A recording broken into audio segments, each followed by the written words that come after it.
A milestone development today in the fight against malaria. The World Health Organization endorsed the widespread use of a vaccine aimed at stemming the effects of malaria, particularly in sub-Saharan Africa.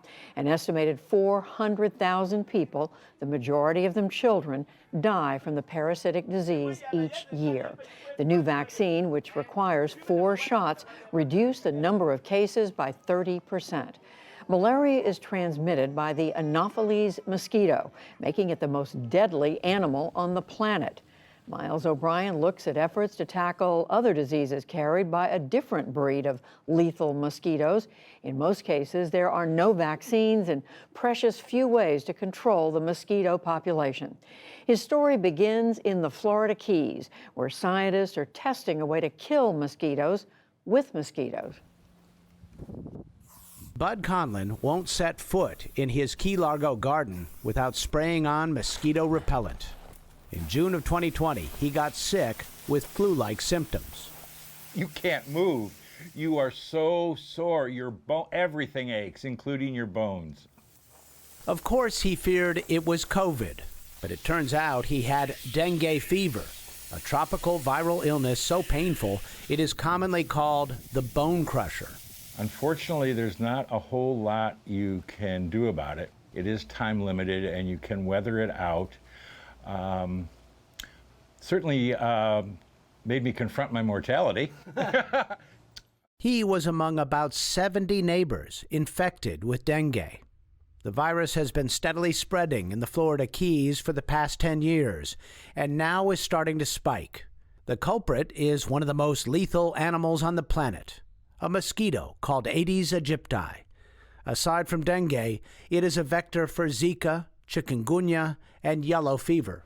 So as long as we have these mosquitoes in enough numbers for these transmission to occur, that's when we're going to continue seeing these outbreaks.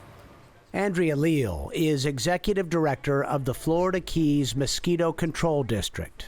We're talking about a mosquito species that here in the Keys represents about 4% of our mosquito collection, so a very small percent of our population, and it's responsible for 100% of our mosquito-borne diseases. She and her team are fighting a multi-million-dollar, multi-front war on these efficient disease spreaders. A fleet of helicopters routinely spreads a bacteria called BTI, which kills mosquito larvae, as well as liquid pesticides that target adults.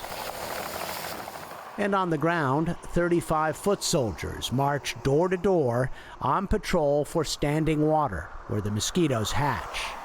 This ceramics dealer in Key Largo is a frequent stop for mosquito control field inspector Ryan Rodriguez. Well, this is prime area for them. You got water, you got shade, and it's so damp and humid right now that this is like their good stuff. This is where they like to be. He adds BTI larvicide to standing water. I just drop one in there. That is home to Aedes aegypti larvae. Standing water is potentially a breeding spot for Aegypti. So no matter what it is, it can be in a bottle cap even. You just look in there. They estimate they have reduced the Aedes aegypti population by 50%. Don't see any larvae in there. But that is not nearly enough. If we can introduce another tool that is cost effective and works very well, then that's something that we're really hoping that this trial will show. The trial. After a decade of tribulation, it is finally underway here. This is our release box. This is where we have our eggs and some of the food.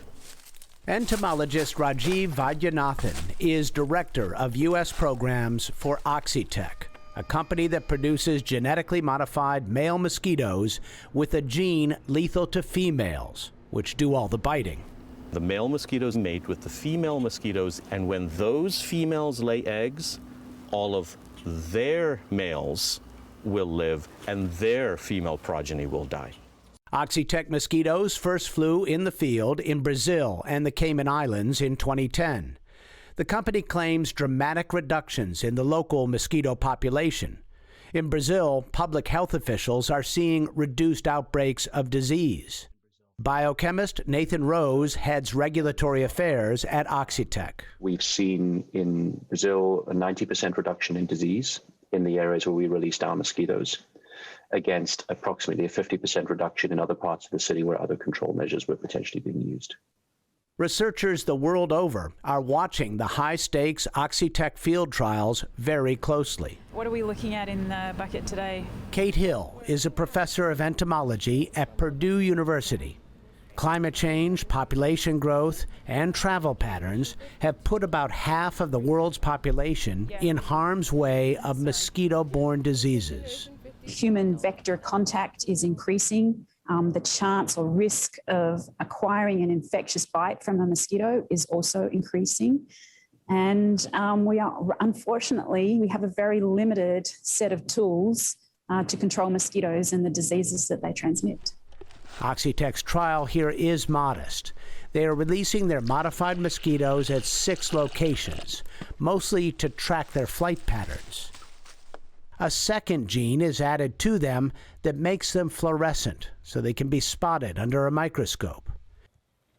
The team uses boxes that emit the odor of stinky feet, an Aedes aegypti favorite, as a way of running a real-time mosquito census. Michael Bimler is a research biologist for the Florida Keys Mosquito Control District.